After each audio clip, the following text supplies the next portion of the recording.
طیبین الطاہرین المعصومین المظلومین المنتجبین سیما بقیۃ اللہ فی الارضین ولعنۃ الدائمۃ علی اعدائہم اجمعین من اول ظلمہم الی قیام یوم الدین اما بعد فقد قال الحکیم فی کتابہ الکریم بسم اللہ الرحمن الرحیم شہر رمضان الذی انزل فیہ القرآن۔ ایک بلند آواز سے درود پڑھ لیجیے محمد و آل محمد۔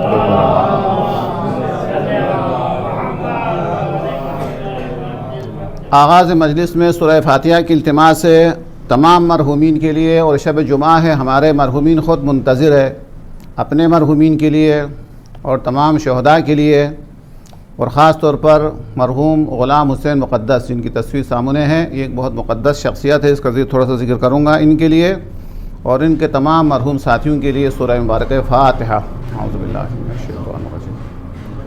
بسم اللہ الرحمن الرحیم الحمدللہ رب العالمین الرحمن الرحیم مالک یوم الدین ایاک نعبد و ایاک نستعین اہدنا الصراط المستقیم صراط الذین انعمت علیہم غیر المغضوب علیہم ولا الضالین۔ بسم اللہ الرحمن الرحیم قل هو اللہ احد اللہ الصمد لم یلد ولم یولد ولم یکن له کفوا احد۔ بسم اللہ الرحمن الرحیم قل هو اللہ احد اللہ الصمد لم یلد ولم یولد ولم یکن له کفوا احد۔ ایک بلند آواز سے درود پڑھ لیجیے محمد و آل محمد کے اوپر۔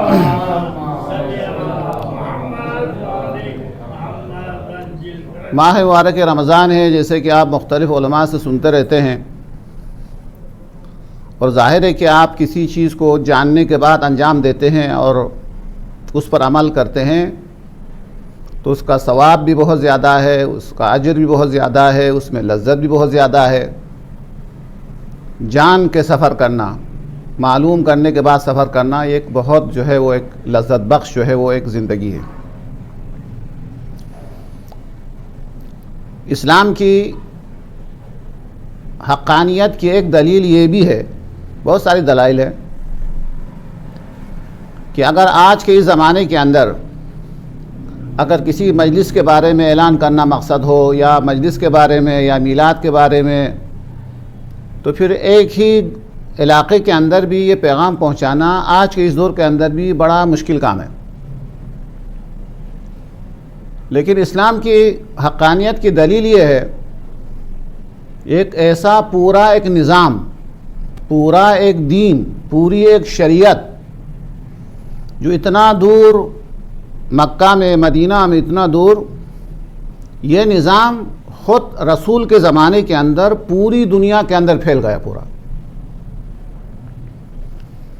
یعنی اس زمانے کے اندر نہ انٹرنیٹ ہے، نہ دوسرے ذرائع ہے، کچھ بھی نہیں ہے، اس کے باوجود بھی ایک ایسا دین جو ہر جگہ پہنچ جائے، حتیٰ خود زمانے رسول کے دربار کے اندر عرب کے لوگ تو تھے ہی، مسلمان ہو گئے تھے، وہ تو اس کے دربار میں ہی ہے۔ ایران سے آنے والے سلمان فارسی بھی ان کے اصحاب میں شامل ہے،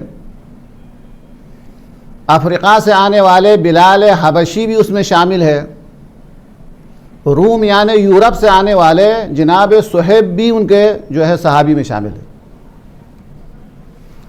حالانکہ جس طریقے سے ہمارے لیے مسئلہ ہے کہ زبان الگ ہونا، ان کے لیے مسئلہ ہوتا ہوگا۔ ظاہر ہے کہ جو ایران سے گیا ہے وہ فارسی زبان ہے، جو بلال حبشی جو حبش سے آئے ہیں وہ تو مؤذن ہے، اور جناب صہیب وہ تو روم سے آئے ہیں، یورپ سے آیا ہے، یقیناً ان کی زبان الگ ہے۔ اس کے باوجود انہوں نے اس نظام کو سمجھا، اور سلمان تو منا اہل البیت کی منزل تک پہنچا۔ یہ اس بات کی دلیل ہے کہ شریعت رسول کی جو شریعت دین ہے، اس کا خطاب زبان اور کان نہیں ہے، اس کا خطاب انسان کی روح سے ہے، فطرت سے۔ چاہے عام زبان سمجھتا ہو یا نہیں سمجھتا ہو، فطرت کی زبان ہے، یہ فطرت کی آواز ہے، یہ دین شریعت۔ اس لیے جو فطرت کی آواز ہے اسے سمجھنا اور سمجھانا بہت آسان ہے۔ تو لہٰذا خود زمانے رسول میں یہ دین مختلف مقامات پر پہنچ گیا تھا، حتیٰ یہاں تک کہ ہمارے چوتھے امام کے زمانے میں، امام حسین کے زمانے میں، یہ سندھ تک اسلام پہنچ چکا تھا، یعنی اسلام بہت تیزی سے پھیل گیا۔ خلاصہ آج چونکہ ایک شخصیت کے بارے میں مجھے گفتگو کرنی ہے، اس لحاظ سے میں وہاں کے حالات کے بارے میں، وہاں کے علماء کا طور طریقہ، یہ بھی خود ایک درس ہے، میں زیادہ اس کا تذکرہ کرنا چاہوں گا، جو ہے شب جمعہ کے حوالے سے ماہ رمضان کے حوالے سے، روزوں کے حوالے سے علماء آپ کو بیان کرتے رہتے ہیں، لیکن اس زمانے کے علماء نے کس طریقے اسلام کو پہنچایا ہے، کس طریقے سے خدمت کی ہے، آپ میں سے اکثر جو ہے ظاہر ہے کہ اس علاقے کے نہیں ہیں، وہاں کے نہیں گئے ہوئے، تو میں چاہوں گا کہ ویسے بھی ہم کتابوں کے اندر ان علماء کا تذکرہ پڑھتے ہیں جو ایران میں تھے، عراق میں تھے، انہوں نے کتابیں لکھی ہے، لہٰذا ہم بھی جب بھی ممبر سے بیان کرتے ہیں ہم وہاں کے علماء کا بیان کرتے ہیں۔ تو آج میں آپ کی اجازت سے بلتستان کے علاقے سے، خاص طور بلتستان، پورا وہ بھی نہیں علاقہ نہیں، بلتستان کے حوالے سے اسلام کس طریقے سے پہنچا اور کس طریقے سے اسلام پھیلا وہاں پہ، اس کے حوالے سے کچھ معلومات دینے کی کوشش کروں گا، چونکہ اس کے اندر بھی بہت درس ہے۔ بنی عباس اور بنی امیہ، اور خاص طور بنی عباس کے دور میں سادات کے لیے بہت سارے مسائل و پریشانیاں تھیں، جس کی وجہ سے سادات ہندوستان کی طرف بھاگ کے ہجرت کر کے تشریف لاتے تھے، پھر ہندوستان سے یہ لوگ کشمیر جاتے تھے، اور کشمیر سے لداخ اور کرگل جو ہمارا علاقہ ہے وہاں سے یہ بلتستان کے اندر یہ سادات اسلام کا نور لے کر، اسلام کی روشنی لے کر یہاں یہ لوگ داخل ہوئے، اور یہ سادات جو ہے اس طریقے سے حیران اور پریشان اور پریشانی کے اندر یہ لوگ سفر کرتے تھے کہ خود میرے علاقے کے اندر، میرے گاؤں کے اندر ایک سید کی قبر مبارک ہے، بس صرف اتنا پتہ ہے کہ اس کا نام سید طٰہٰ ہے اور ایرانی ہے، بس اس کے علاوہ کسی کو کچھ پتہ نہیں ہے۔ ہم نے پشتوں سے یہ سنا ہے کہ یہ سید تبلیغ کرتے کرتے یا ہجرت کر کے بہرحال اس گاؤں کے اندر جو ہمارا گاؤں وہاں پہنچتے ہیں، اور پہنچنے کے بعد وہ بیمار ہو جاتے ہیں، پھر ان کو اندازہ ہو جاتا ہے کہ میرا یہاں انتقال ہونے والا ہے، لہٰذا وہاں کا جو چھوٹا سا جو مولانا ہے ان کو بلاتے ہیں، البتہ اسلام اس سے پہلے پہنچا ہوا تھا، اس سے پوچھتے ہیں کہ اگر میرا انتقال ہوا تو غسل کون غسل دے گا، کس طریقے سے دے گا، تلقین کیسا پڑھیں گے؟ تو وہاں کا مولانا آتا ہے کہ ہم اس طرح تلقین پڑھیں گے، اس طریقے سے جنازہ پڑھائیں گے یہ وغیرہ۔ اب ہمیں نہیں معلوم اس کے اندر کوئی کمی تھی کیا تھی، انہوں نے کہہ دیا کہ اگر میرا انتقال ہو جائے تو دفنانے میں جلدی نہیں کرنا، کوئی شخصیت آئے گی اور وہ آ کے مجھے غسل کفن اور دفن کر دیں گے، آپ لوگ جو ہے وہ انتظامات نہیں کریں، بس انتظار کریں۔ پھر انتقال کا وقت نزدیک آیا تو ہم نے پشتوں سے سنا ہے، بزرگان سے سنا ہے، انہوں نے اپنے والد سے زبانی ہے یعنی یہ کہا مجھے باہر لے جاؤ، باہر لے جانے کے بعد چاروں طرف انہوں نے چیخ ماری، اور اس کے بعد پھر دوبارہ بستر پر آئے اور ان سے کہا کہ آپ لوگ انتظار کرنا، میرا غسل کفن دینے کے لیے کوئی شخص آ جائے گا۔ پھر ان کا انتقال ہو جاتا ہے، اور انتقال ہونے کے بعد انتظار کرتے رہے کہ غروب کے وقت کوئی سید ایک طرف سے آتے ہیں، ان کو غسل دیتے ہیں، کفن دے کے وہاں سے چلے جاتے ہیں، پتہ نہیں چلا کہ وہ بزرگ کون تھے۔ یعنی کہنے کا مطلب ہے کہ سادات نے اس طریقے سے کہ اگر دو سید بھی آئے ہیں تو دونوں ساتھ سفر نہیں کرتے تھے، الگ الگ سفر کرتے تھے، اتنا خوف کا عالم تھا یہ۔ بنیادی طور پر وہاں پہ جو اسلام پہنچا ہے، 3 سادات جو وہاں جو ہے مشہد سے یعنی ایران سے یہ لوگ ہجرت کر کے آئے وہاں پہ تبلیغ کرنے کے لیے۔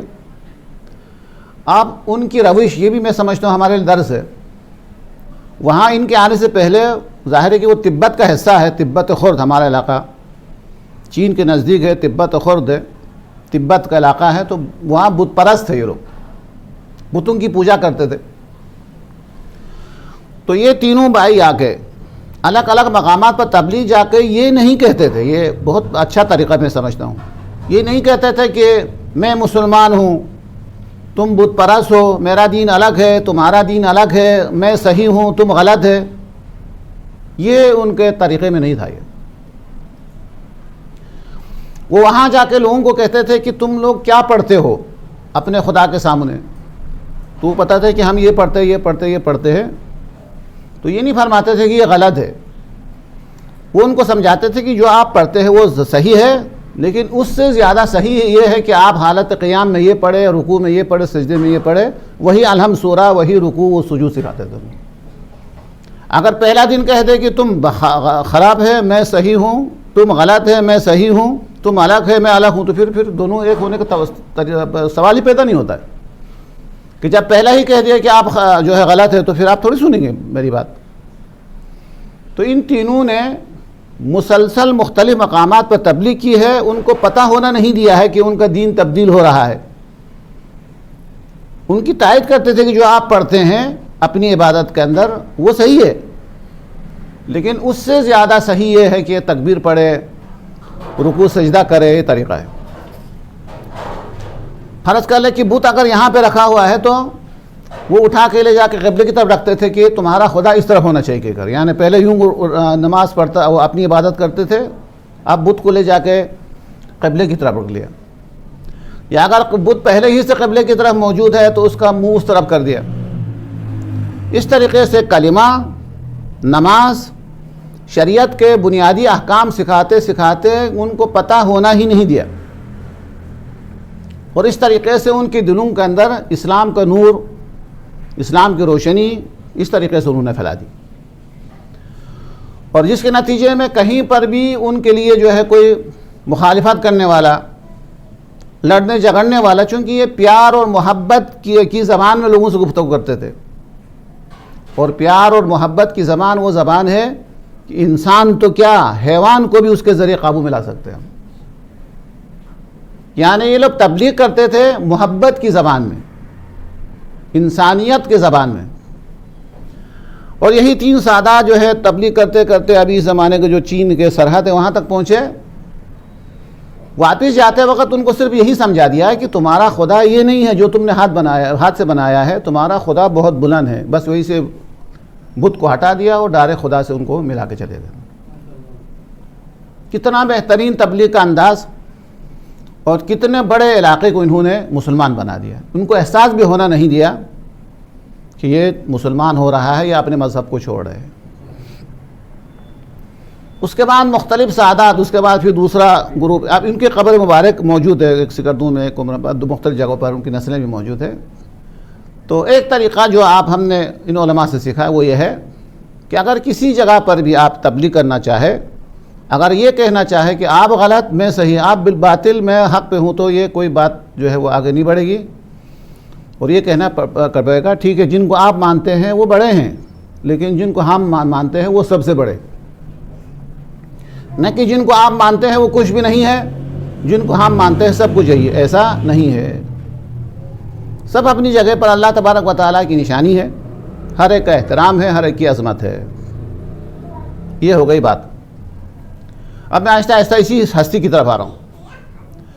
پھر ظاہر ہے کہ یہ اسلام جو ہے یہاں سے ہندوستان سے کشمیر سے بلتستان کی طرف یہ اسلام کا نور پھیلا. تو جس راستے سے یہ اسلام آیا ہے وہی علاقہ ہے جن کا تعلق جو ہے شیخ صاحب سے تعلق خرمنگ کے علاقے سے، چونکہ کرگل کا راستہ وہیں سے ہے، تو اسلام وہاں سے داخل ہوا، وہاں سے اسلام آئے. خلاصہ پہلے وہ لوگ مسلمان ہوئے، پھر ظاہر ہے کہ باقی جگہوں پر اسلام پھیلا. اب پھر میں زمانے کو اور قریب کر رہا ہوں. پھر اس طریقے سے چلتے چلتے ایک صاحب کرامات، ایک شخص جو مشہور ہے، شیخ علی برولم والا، شیخ علی نجفی، ان کا زمانہ آیا. اس وقت پاکستان بن رہا تھا، اس زمانے کی بات کر رہا ہوں، میں بہت نزدیک آیا ہوں. وہ تشریف لائے تو ان کا بھی اسلام پھیلانے کا طریقہ اسی انداز سے پہلے والے زمانے سے جو چلا آ رہا ہے، انہوں نے اسی طریقے سے اسلام کا نور پھیلایا، اسلام کی روشنی لوگوں کے دلوں کے اندر پیدا کیا.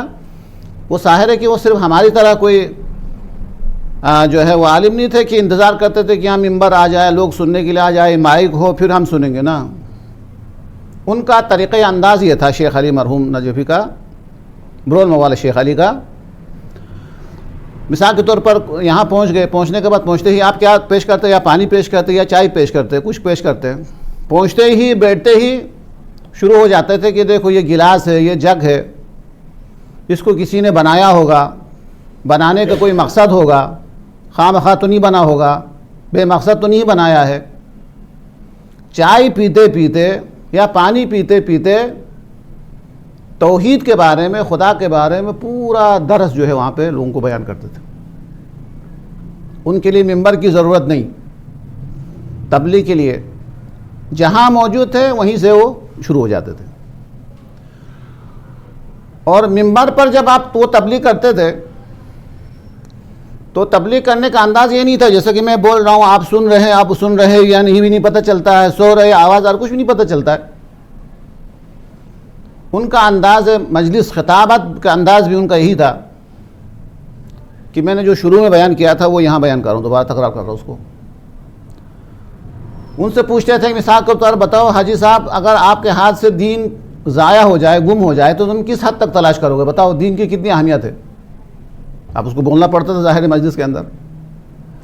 پھر وہ سوچ کے مثلا ایک مجلس کی کہانی سنا رہا ہوں تاکہ سمجھ میں آنا آسان ہو جائے.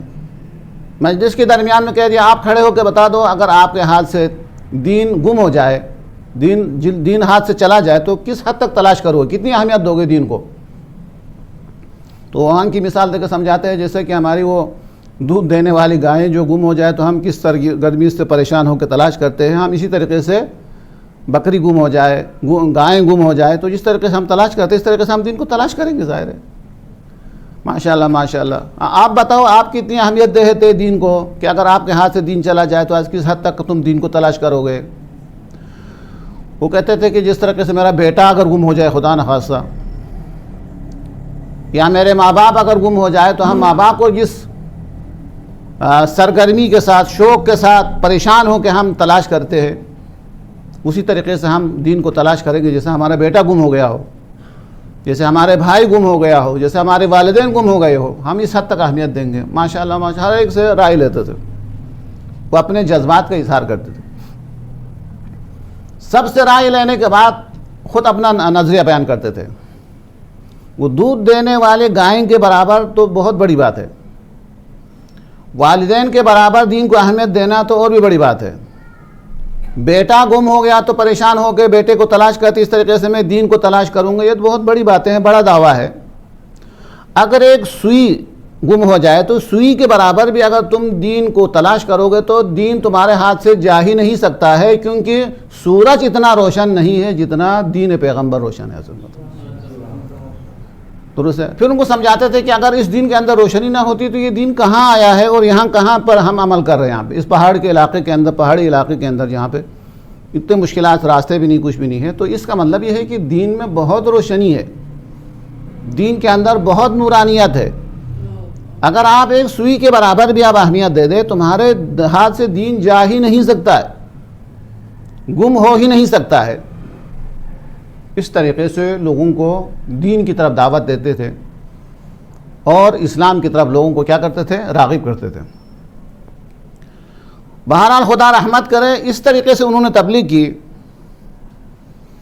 کہ انہوں نے پورا علاقے کے مدرسے کے مانند، یعنی جس طریقے سے رسول کریم کے ہر صحابی، مولا کائنات کے ہر صحابی یہ کہتے ہیں کہ فلاں جگہ پر مولا نے یہ کیا، فلاں جگہ پہ رسول نے یہ ارشاد فرمایا، نماز کے اندر رسول، اسی طریقے سے اس پورے علاقے کے ہر چھوٹے بڑے سب کو ان کا پورا کردار یاد ہے، ان کا گفتار یاد ہے، ان کی ایک ایک حرکت ان کے ذہنوں کے اندر ہے. جس طریقے سے لوگ رسول نے ایسا ارشاد فرمایا، امام صادق نے ارشاد فرمایا، اس طریقے سے ان کی تبلیغ کے اثر کی وجہ سے، ان کے اخلاص کی وجہ سے، ان کے خلوص کی وجہ سے چھوٹے سے لے کر بڑے سب دین کے حوالے سے جو ہے وہ ان کے اقوال یاد کر کے لوگوں کو ایک دوسرے کو کیا کرتے ہیں؟ نقل کرتے ہیں. اب میں اس شخصیت کے اوپر تو رک نہیں سکتا ہے، صرف یہ کہہ کر کم سے کم اس شخصیت کا ذکر ختم کروں. یہاں تک کہ منبر سے تبلیغ کرنا الگ کی بات، راستے میں جو تبلیغ کرتے تھے وہ الگ بات. یہ یہاں سے فارغ ہونے کے بعد جوتا سیدھا کرتے کرتے وہاں پر تبلیغ شروع کرتے تھے. وہ نہیں، یہ جوتا سیدھا کرنا میرا حق ہے، چونکہ آپ مہمان ہیں، مہمان کی یہ فضیلت ہے، یہ فضیلت ہے، یہ فضیلت ہے. مہمان کے بارے میں جوتا پہنتے پہنتے مہمان کے بارے میں کئی حدیثیں سنا دی. دوسرا کہتے تھے نہیں، آپ عالم دین ہے، عالم ورثۃ الانبیاء ہے، نبی کے وارث ہے، نہیں یہ حق میرا ہے، آپ وارث ہیں انبیاء ہیں، آپ عالم دین ہیں، عالم دین کے احترام ہے. علماء کے موضوع پر بھی چند حدیثوں کا سلسلہ. تیسرا کہتے نہیں، آپ اولاد رسول ہے، اولاد رسول اگر اچھے ہیں تو ان کا احترام کرو خدا کی خاطر، اگر برے ہیں تو بھی احترام کرو، پیغمبر نے فرمایا میری خاطر، نسبت کی خاطر. آپ سعادات ہے، اولاد رسول ہے، اولاد زہرا ہے، جوتا سیدھا کرنا میرا حق ہے. یعنی جوتا پہنتے پہنتے وہاں پر مہمانوں کے بارے میں احادیث کا ایک سلسلہ، علماء کے فضائل کے کچھ احادیث، اور اس طریقے سے سادات کی عظمت و احترام کے بارے میں احادیث سنا کے وہاں سے گزر جاتے ہیں۔ یعنی تبلیغ کرنے والے اس طریقے سے تبلیغ کرتے ہیں اور سننے والے اس طریقے سے سنتے ہیں۔ ظاہر ہے کہ دین کو پھیلانے کے لیے دونوں، بیان کرنے والا بھی مخلص ہو، سننے والوں کے اندر بھی اخلاص ہو، تو پھر سامنے دیوار ہو تو پھر روشنی، سورج کی روشنی بھی اندر نہیں آتی ہے، لیکن اگر سامنے دیوار نہ ہو تو پھر سورج کی روشنی کے لیے جانے کی ضرورت نہیں ہے، روشنی خود بخود ہم تک آ جاتی ہے۔ تو ہم میں اور اس زمانے کے علماء میں یہی فرق ہے کہ وہ علماء اخلاص کے لحاظ سے بہت بلندی پر تھے۔ یہ اسی علاقے کا ہے جس علاقے سے یہ مرحوم کا تعلق ہے۔ دوسرا اور ایک شخصیت کے بارے میں شاید بزرگ لوگ جانتے ہوں گے، رضوی سوسائٹی کے اندر رہتے تھے مولانا حسینی صاحب، دار تبلیغ والے، اکثر آپ لوگ دیکھے انہوں نے، بڑا نورانی شخص تھے، بہت اچھے عالم بعمل تھے درست ہے۔ اور ایک جملہ بھی ہے، انہوں نے گناہان کبیرہ کا انہوں نے اس کتاب کا ترجمہ کیا تھا، اس لحاظ سے بعض لوگ کہتے تھے نا کون سا حسینی کہتے، وہی گناہان کبیرہ والے، تو لوگ کچھ اور سمجھتے ہیں، اس کو بیان کرنا پڑتا ہے۔ گناہان کبیرہ والے سے مراد یہ ہے ان کتاب کا نام ہے، وہ خود گناہان کبیرہ والے نہیں ہیں درست ہے، وہ بھی اسی علاقے کھرما سے۔ اور ابھی جو انتقال ہوا شیخ محسن رحمۃ اللہ علیہ، ان کی خدمات سے اب آگاہی ہے، وہ بھی اسی کھرما کے علاقے سے ہیں، اور انہی شخصیات میں سے جن کا تبلیغ کے حوالے سے، خدمت کے حوالے سے بہت زیادہ انہوں نے خدمتیں انجام دی ہے، وہ ہے جو ان کے سرپرست تھے مہدی آباد کے شیخ حسن مرحوم۔ ان کو خدمت خلق کا بہت زیادہ شوق تھا، خدمت خلق کے لیے انہوں نے پوری زندگی انہوں نے سفر کے اندر گزاری، یعنی کویت کے اندر انہوں نے زندگی گزاری۔ اب میں ان کی کہانیاں، ان کے واقعات سناؤں گا تو پھر وہ بھی لمبا ہو جائے گا۔ بہرحال مختصر، چونکہ ان دونوں ایک ہی جو ہے شاگرد استاد کی طرح ہے، اس لیے میں ان کا تھوڑا ذکر کر کے ان کے حوالے کر کے پھر آپ کی زحمت کو تمام کروں گا۔ شیخ حسن رحمۃ اللہ علیہ مختلف مقامات پر سفر کر کے وہاں سے مومنین کو جو ہے وہ قانع کر کے، معاشرے کے اندر جو خرابیاں رہ جاتی ہے اس کی وجہ کیا ہے؟ ایک صلوات پڑھ لیجیے محمد وآل محمد کے اوپر۔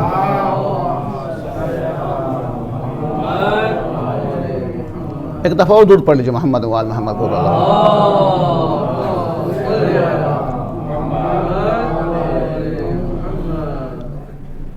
انہوں نے بہت ساری خدمتیں کی ہے شیخ حسن مرحوم نے۔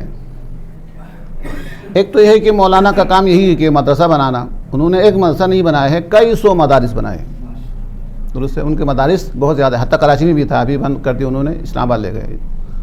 اسلام آباد کے اندر، بلتستان کے کونے کونے کے اندر انہوں نے مدارس بنایا ہے، اور بلتستان سے جتنے علماء آتے ہیں کم سے کم 90% تو بہرحال ان کے مدرسے میں سے پڑھے ہوئے ہوتے ہیں وہ لوگ۔ یہ ان کے جو ہے ادارے کا جو ہے کارنامہ ہے۔ کئی سو مدارس انہوں نے ان کی بنیاد رکھی اور خاموشی سے انہوں نے یہ کام کیا۔ پھر دوسرا کام، یہ خدا ہر ایک سے خدمت نہیں لیتا، یہ والا قرآن کی خدمت، دینیات سینٹر، یہ بہت بڑی خدمت ہے۔ اللہ تبارک و تعالیٰ اپنے کلام کی خدمت ہر ایک سے نہیں لیتا ہے، خاص افراد سے لیتا ہے۔ اگر کسی کو اللہ تبارک و تعالیٰ یہ توفیق دے دے کہ کسی مدرسے دینیات سینٹر کی مدد کرے، وہاں بچے قرآن پڑھے، یہ پڑھے، اس آدمی کو میں سمجھتا ہوں بہت بڑا اجر عظیم، بہت زیادہ ثواب ہے، چونکہ جتنا خدا عظیم ہے اتنا ہی خدا کا کلام بھی بہت عظیم ہے۔ جتنا خدا عظیم ہے اتنا ہی خدا کا کلام عظیم ہے۔ اور قرآن کے حوالے سے کہ قرآن چونکہ خدا کی کتاب ہے، یہ مہینہ وہ ہے جس میں قرآن نازل ہوا۔ اگر آپ صاحب کتاب ہو، آپ نے کتاب لکھی ہو، یا مثلا میری کوئی کتاب ہو، اگر میں بازار سے گزرتے کسی کے ہاتھ میں کتاب دیکھے تو مجھے خوشی ہوگی کہ اس کے ہاتھ میں کتاب ہے، مجھے اس سے محبت ہوگی کہ اس کے ہاتھ میں میری کتاب ہے۔ اگر میری کتاب کو یہ پڑھتے ہوئے دیکھا تو پھر زیادہ خوش ہو جاؤں گا کہ یہ میری کتاب پڑھ رہا ہے، اور اگر وہ پڑھا رہا ہے تو پھر وہ مصنف، کتاب کا مالک، کتاب لکھنے والا بہت زیادہ خوش ہوگا کہ یہ کتاب پڑھ بھی رہا ہے، وہ دوسروں کو پڑھا بھی رہا ہے۔ اس طریقے سے ماہ مبارک رمضان میں خاص طور پر باقی ایام کے اندر جب قرآن آپ اٹھاتے بھی ہے، تو خدا خوش ہو جاتا ہے کہ اس کے ہاتھ میں میری کتاب ہے۔ جب آپ قرآن کی تلاوت کرتے ہیں تو خدا اس سے بھی زیادہ خوش ہو جاتا ہے کہ یہ کتاب میری کتاب پڑھ رہا ہے۔ اور اگر کوئی شخص کتاب پڑھا رہا ہے یا پڑھانے کا سبب بن رہا ہے، بہت بڑی خدمت ہے، بہت بڑی خدمت ہے قرآن کی خدمت۔ بلکہ میں اپنا بھی واقعہ بھی سناتا رہتا ہوں، پھر ایک سناتا ہوں، کافی عرصے سے نہیں سنایا ہے۔ جب قوم کے اندر تجوید کی ایک کلاس، یعنی ایک جو ہے وہ کیا نام ہے کورس ختم ہونے کے بعد ہمیں لے کے گئے آیت اللہ گل پیغانی کے پاس، سید رضا گل پیغانی، مرجع تقلید تھے، آپ جانتے ہیں، کو یہ بتانے کے لیے کہ ہم نے ان پہ کام کیا ہے، جس میں میں بھی شامل تھا۔ پھر آغا اس وقت بستر پر تھے، بستر پر اس طریقے سے بیٹھے جس طرح میں بیٹھا ہوں، اور اس جملے کو جو میں نقل کرنے جا رہا ہوں اس کے بعد پھر وہ 20 دن زندہ رہے یا 1 مہینہ زندہ رہے، اس کے بعد انتقال ہوا ان کا، یعنی ان کی زندگی کے آخری جملہ ہے تھا یہ۔ مرجع تقلید یہ فرماتے ہیں، انہوں نے جو ڈائریکٹ جو بیان کیا ہے، جو میں نے خود سنا ہے وہ نقل کر رہا ہوں۔ کہتے ہیں میں نے ایک لمبی زندگی گزاری ہے، اور ابھی قبر نزدیک ہے، جو ہے قیامت نزدیک میں دیکھ رہا ہوں، اور پھر دیکھتا ہوں پیچھے کی طرف کون سا عمل ہے جو قیامت کے دن جس سے میں امید وابستہ کروں۔ پھر گننا شروع کیا، نہ مجھے مرجع تقلید حالانکہ نہ مجھے اپنی نمازوں پر کوئی بھروسہ ہے، نہ میں اپنے روزے پر کوئی اعتماد کر سکتا ہوں، تعمیر مساجد، تعمیر مدارس، شاگرد بنانا، یہ کرنا وہ کرنا۔ کہنے لگے ان میں سے کسی پر بھی میرا دل مطمئن نہیں ہوتا ہے۔ پھر آخر میں فرماتے ہیں کہ میں نے آخر میں دارالقرآن بنایا ہے، قرآن کی خدمت کے لیے ایک ادارہ۔ مرجع تقلید فرماتے ہیں کہ قیامت کی تمام میری آخرت کی تمام امیدیں اس کتاب سے وابستہ ہے کہ یہ کتاب میری شفاعت کرے گی۔ تو جس قرآن کو ہم بالکل صرف آسان سمجھتے ہیں، مرجع تقلید آخر وقت میں یہ فرماتے ہیں۔ تو لہٰذا میں بہت خوش قسمت سمجھتا ہوں ان افراد کو کہ جو دینیا سینٹر کے حوالے سے مدد کرتے ہیں،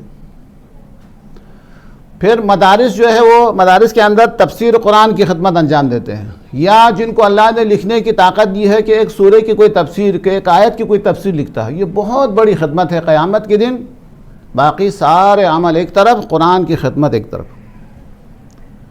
اور پھر بار تکرار کرتا ہوں، خوش قسمت ہے وہ افراد جو اللہ تبارک و تعالیٰ اپنے کلام کی خدمت کے لیے ان کو منتخب کرتا ہے، چونکہ کلام خدا کی خدمت کے لیے خدا ہر ایک کو منتخب نہیں کرتا ہے، خاص لوگوں کو خدا منتخب کرتا ہے۔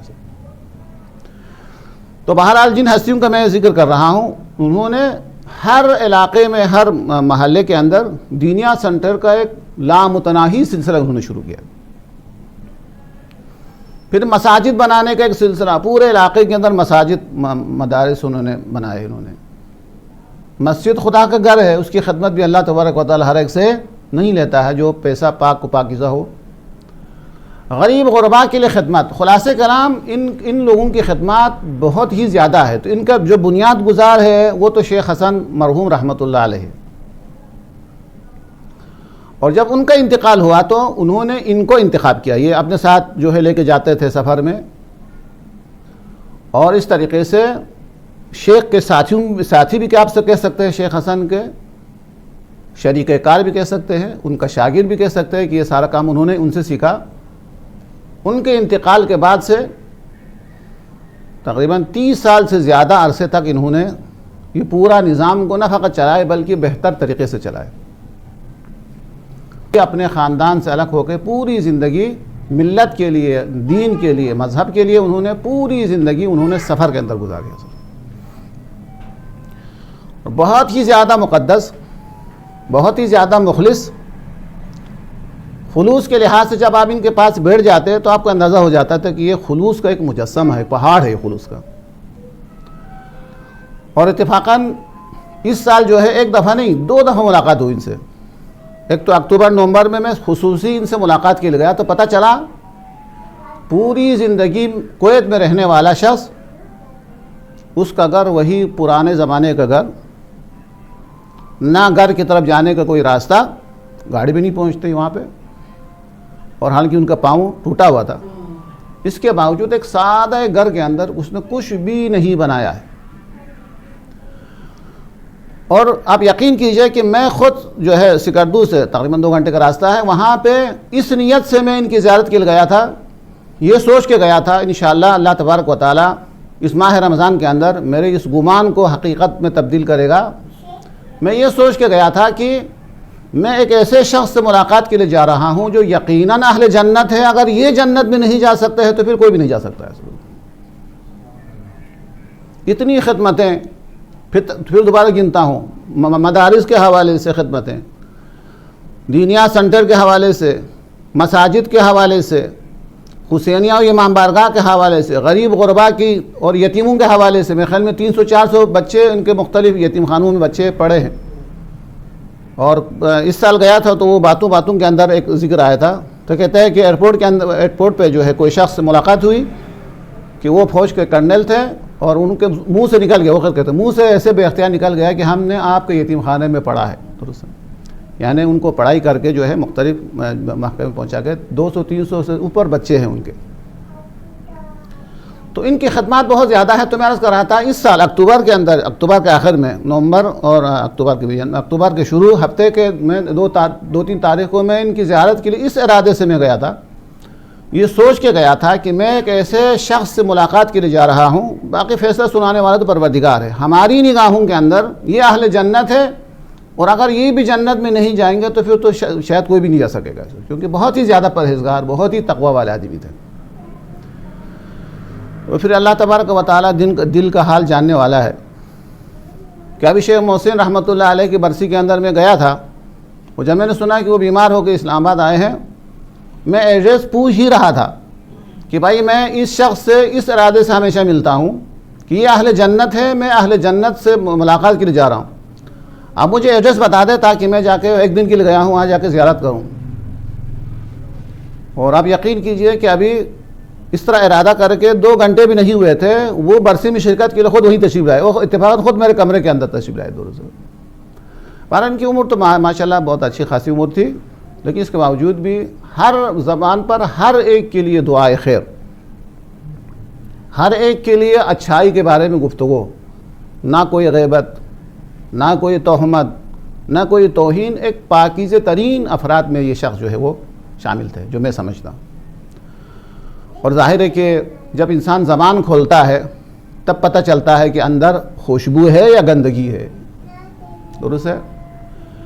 اندر سے یہ آدمی کیسا ہے اس کو آزمانے کی ضرورت نہیں ہے، جب وہ بولنا شروع کرتا ہے تو خوشبو آتی ہے، ہر طرف خوشبو پھیلتی ہے، تو سمجھو کہ اندر جنت ہے، اندر باغ ہے، اندر اخلاق سے، اندر اسلام ہے، اندر شریعت ہے۔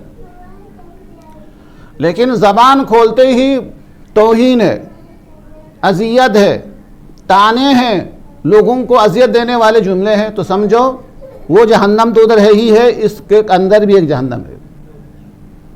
وہ سانپ اور بچھو تو وہاں ہی ہے، اس کے اندر بھی ایک سانپ اور بچھو ہے جو دوسروں کو ابھی کاٹ رہے ہیں اور ڈس رہے ہیں۔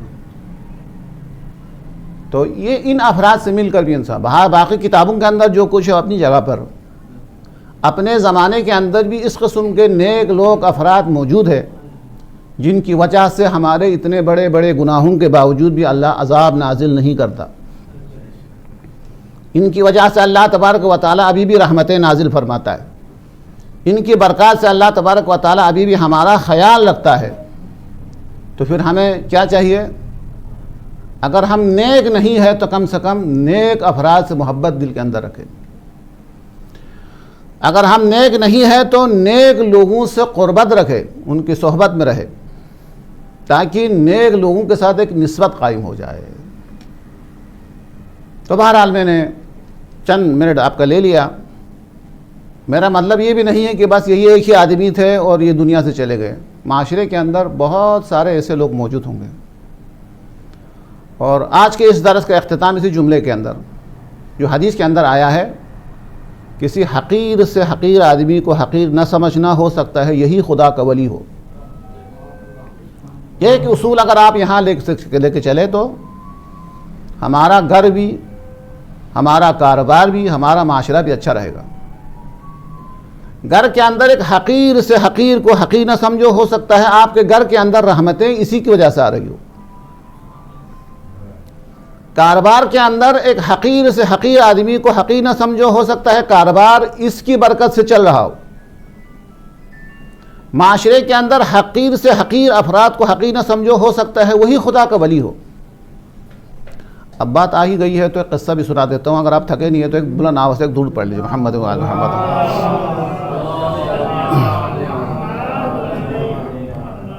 یہ مصر کا واقعہ ہے، قدیمی زمانے کا،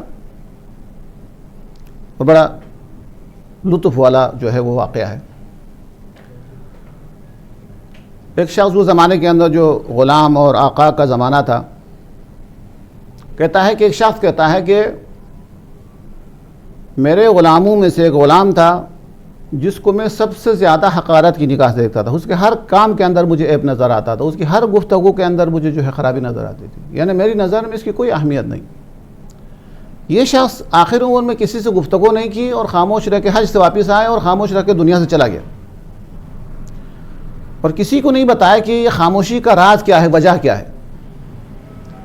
جاتے جاتے انہوں نے اپنے ایک ساتھی کو قصہ سنایا کہ میں خاموش کیوں ہو گیا ہوں، یہ ساری گفتگو مذاق یہ والا سب ختم ہو گیا ہے، اور کس کی وجہ سے، اس کی وجہ کیا ہے؟ انہوں نے صرف ایک کو بیان کیا، وہی میں آپ کو بیان کر رہا ہوں۔ وہ کہتا ہے کہ یہ جو غلام جس کو میں سب سے زیادہ ناپسند کرتا، جس کے ہر کام کے اندر عیب، جس کے ہر گفتگو کے اندر مجھے خرابی نظر آتی تھی، جب ہم حج کے لیے اپنے دوستوں کے ساتھ مصر سے ہم نکلے تو مصر کے باہر جو ہے، شہر کے باہر، یہی لڑکا، یہی غلام جس کی کوئی اہمیت نہیں ہے، جس کو میں پاگل سمجھ رہا تھا، سفیہ سمجھ رہا تھا، اس نے آ کے کہا آقا مجھے بھی حج پہ جانے کی اجازت دیجیے کہ مجھے بھی اللہ کا گھر دیکھنے کا بڑا شوق ہے۔ تو کہتا ہے میں نے کہا اس طرح تھوڑی ہوتا ہے، بہت پہلے سے تیاری کرنی ہوتی ہے، یہ ہے وہ زمانے قدیم کے اندر جو سامان لے کے سفر کرتے تھے پیدل۔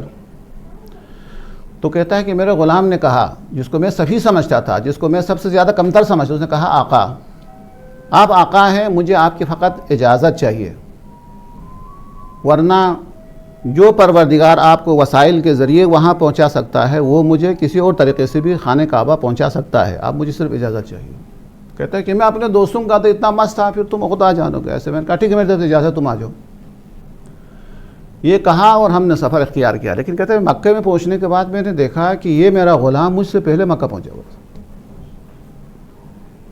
مجھ سے پہلے مکہ کے اندر پہنچے، دور دور سے مجھے سلام کر رہے، ظاہر کہ وہ آقا ہے، وہ غلام۔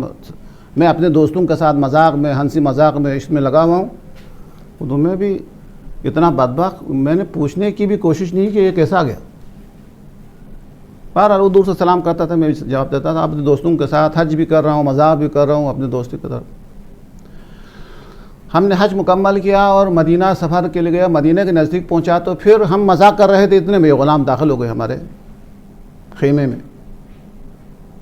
آنے کے بعد چونکہ لوگوں کو ہنسانے کے لیے، اپنے دوستوں کو ہنسانے کے لیے، میں نے اپنے اسی غلام کا جس کی کوئی اہمیت نہیں اس کا مذاق اڑانا شروع کر دیا۔ میں نے پوچھا تم نے حج کیا؟ کہا جی میں نے حج کیا، طواف کیا، سعی کی، سب وہ کہتے گئے ہاں یہ بھی کیا، یہ بھی کیا، یہ بھی کیا۔ کہتے اس کے بعد مذاق کرنا شروع کر دیا، وہ کہتے ہیں نے مذاق کرنا شروع کیا تاکہ بچوں ہمارے دوستوں کو خوش کر سکوں۔ میں نے پوچھا اگر آپ نے حج کیا ہے، طواف کیا ہے، سعی کیا ہے تو بتاؤ وہ برات نامہ، یہاں سے وہ مذاق کر رہے ہیں، وہ برات نامہ کہاں ہے؟ مذاق سے کہہ رہے ہیں غلام سے کہ وہ برات نامہ کہاں ہے؟ تو وہ سادہ ہو کے کہتا ہے کہ مولا وہ برات نامہ کیا چیز ہے؟ تو کہتے ہیں وہ تو بیوقوف ہے، لوگ حج پہ جاتے ہیں تو اس لیے آتا ہے کہ وہاں سے برات نامہ ملتا ہے۔ وہ نے کہا برات نامہ ہے کیا؟ تو اس کا مذاق اڑانے کے لیے کہتے ہیں برات نامہ یہ ہوتا ہے کہ جب حج مکمل ہو جاتا ہے تو اللہ کی طرف سے ایک پرچی ملتی ہے، اس کو کہتے ہیں برات نامہ، کیونکہ اس شخص نے حج کیا ہے لہٰذا برات نامہ، جہنم سے برات نامہ کہ یہ حاجی ہے، یہ جہنم نہیں جائے گا، یہ پرچی ملتی ہے۔ تم کہتے حج کیا ہو، تمہارے پاس پرچی تو ہے نہیں۔ تو کہتا وہ کھڑے ہو گئے اور کہنے لگا آقا میں نے حج تو کیا تھا لیکن مجھے پرچی ملی نہیں۔ کہاں سے ملتی ہے وہ پرچی؟ کہا وہ خانہ کعبہ کے باہر ملتا تھا، تم کو ملا نہیں ہے تو اس کا مطلب تمہارا حج صحیح نہیں ہے مثلا۔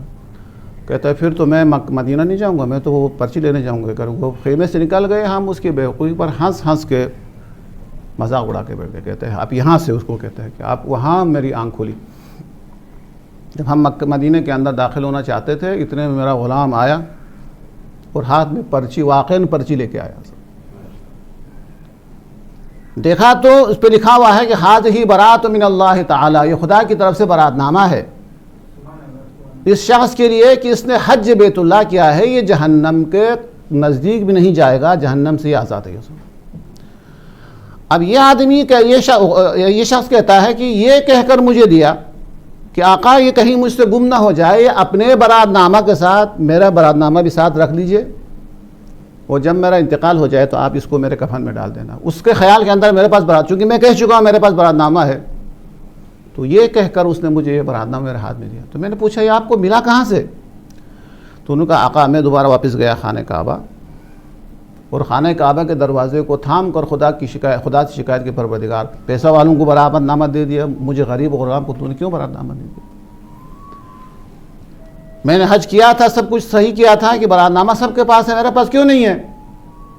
میں روتے روتے میری آنکھ بند ہوئی تو سامنے ایک نورانی شخص فرشتہ سامنے آیا، معذرت کرتے ہوئے مجھے دے دیا، کہا دینے میں تاخیر ہوئی، برات نامہ پہلے سے تیار تھا کہ میں مکہ جا کے خدا کے بارگاہ سے یہ لے کے آیا ہوں۔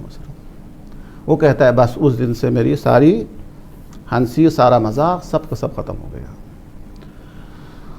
جب میں روزانہ اس کو دیکھتا ہوں، جو برات نامہ آسمان کی طرف سے اس شخص کو ملا ہے جو میری نظر میں سب سے حقیر ہے، اور روزانہ بکس کے اندر رکھتا ہوں۔ ایک دن میں سفر سے باہر گیا تھا، واپس آنے کے بعد غلام کا انتقال ہو چکا تھا، میں نے جا کے بکس دیکھا تو پتہ چلا کہ برات نامہ میرے ڈالنے سے پہلے ہی نکل کے اس کے ساتھ دفن ہو چکا تھا۔ پھر کہتا ہے کہ میں نے مذاق اس لیے چھوڑ دیا ہے کہ میں یہ خیال کرتا ہوں کہ میں نے اپنے غلام کا مذاق اڑایا کہ برات نامہ نہیں ہے کہہ کر، اب قیامت کے دن اس کے پاس برات نامہ ہوگا، میرے پاس نہیں ہوگا۔ پھر جب میرا یہ غلام قیامت کے دن پوچھیں گے کہ آقا آپ نے تو کہا تھا کہ آپ کو برات نامہ پہلے سے ملا ہے، آپ کا برات نامہ کہاں ہے، تو میں کیا جواب دے دوں؟ یہ قصہ ذہن میں آیا تو میں نے اگر جو طولانی تھی اس نے سنا دیا۔ کہنے کا مطلب یہ ہے، پیغام یہ ہے، معاشرے کے اندر حقیر سے حقیر آدمی کو حقیر نہ سمجھو، ہو سکتا ہے وہی خدا کا ولی ہو سکتا ہے وہی خدا کا جو ہے مرکز توجہ ہو، کہ اللہ تبارک و تعالیٰ اس کی وجہ سے ہمارا خیال رکھتا ہو۔ بس یہی پیغام ہے، یہی آپ سے التماس ماہ رمضان کا پیغام ہے کہ اللہ نے روزے کو اس لیے واجب کیا تھا کہ بھوکے اور پیاس لوگوں کی بھوک اور پیاس کا تمہیں احساس ہو جائے۔ اللہ نے اس لیے روزے کو واجب کیا ہے تاکہ امیر و غریب دونوں برابر ہو جائے۔ اللہ نے روزے کو اس لیے واجب کیا ہے تاکہ انسان فرشتہ بن جائے، فرشتوں کے نزدیک ہو جائے، فرشتوں کے قریب ہو جائے۔ تو یہ ماہ مبارک رمضان کا ایسا روزہ ایسا ہی ہے، جیسا کہ جب خدا نخواستہ کوئی شخص بیمار ہو جاتا ہے تو ڈاکٹر کہتے ہیں کہ یہ چیزیں نہ کھائیں 1 ہفتہ 2 ہفتہ، تاکہ آپ کی بیماری دور ہو جائے۔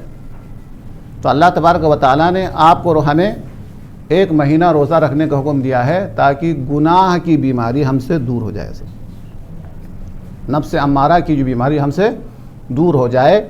یہ جو ہے روزے کا فلسفہ ہے۔ تو بہرحال ہر عبادت کا امام حسین سے بھی ایک تعلق ہے۔ اگر آپ نماز پڑھتے ہیں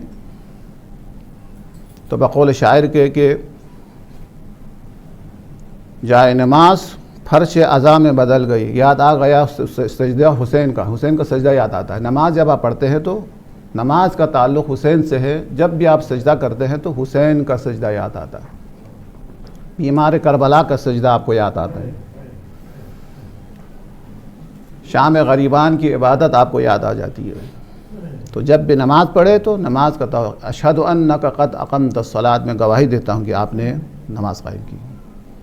اس طریقے سے حج پہ آپ جاتے ہیں تو ہر قدم پہ اگر جس کی آنکھیں کھلی ہو اس کو کربلا یاد آتا ہے۔ یہ بھی کوئی حج ہے جہاں جانور کی قربانی ہے، حج تو حسین نے انجام دیا، وہاں پر علی اکبر کی قربانی، عباس کی قربانی ہے، علی اصغر کی قربانی ہے۔ جانور ذبح کرنا بھی کوئی عمل ہے، انسانوں کے سر قلم کرنا، ناخن کاٹنا بھی یہ کوئی عمل ہے، بازو کٹا دینا حسین کا کام ہے۔ ایک ایک مقام پر حج کا بھی تعلق امام حسین سے رابطہ ہوتا ہے۔ اور جہاں تک جب ماہ رمضان کا تو جب بھی افطاری کا وقت آتا ہے تو حسین کی پیاس یاد آ جاتی ہے۔ انسان کو خیال آتا ہے کہ 15 گھنٹے 14 گھنٹے میں بھوکا پیاسا تھا، پیاس کے عالم۔ سلام کربلا کے ان روزہ داروں کو 3 دن تک بھوکے اور پیاسے تھے اور اس عالم کے اندر دنیا سے گزر گئے، ان کو پانی نہیں ملا بلکہ جام شہادت نوش کر کے جنت کی طرف روانہ ہوئے۔ ہر عبادت کا ایک رابطہ حسین سے ہے، اور خصوصاً جب بھی ٹھنڈا پانی پیے امام حسین علیہ السلام کی وصیت کے اندر موجود ہے کہ اے شو جب بھی ٹھنڈا پانی پینا میری پیاس کو یاد کرنا۔ شاید آقا حسین ہمیں یہ سمجھانا چاہتے ہیں جب بھی ماہ رمضان کے وقت افطاری کے وقت تو پانی پینا حسین کی پیاس کو یاد کر لینا، جب بھی اپنے جوان بیٹے کو پانی پلا دینا میرا علی اکبر کو فراموش نہ کرنا، جب بھی اپنے چھوٹی بچی کو پانی پلا دینا سکینہ کی پیاس کو یاد کرنا، اور جب بھی گہوارے میں اپنے بچے کو پانی پلا دینا تو میرے علی اصغر کی پیاس کو نہ بلانا۔ وَسَيَعْلَمُ الَّذِينَ ظَلَمُوا حَقَّ عَلَى مُحَمَّدٍ أَيَّ مُنْقَلَبٍ يَنقَلِبُ۔ اے کریم پروردگار تجھے واسطہ ہے محمد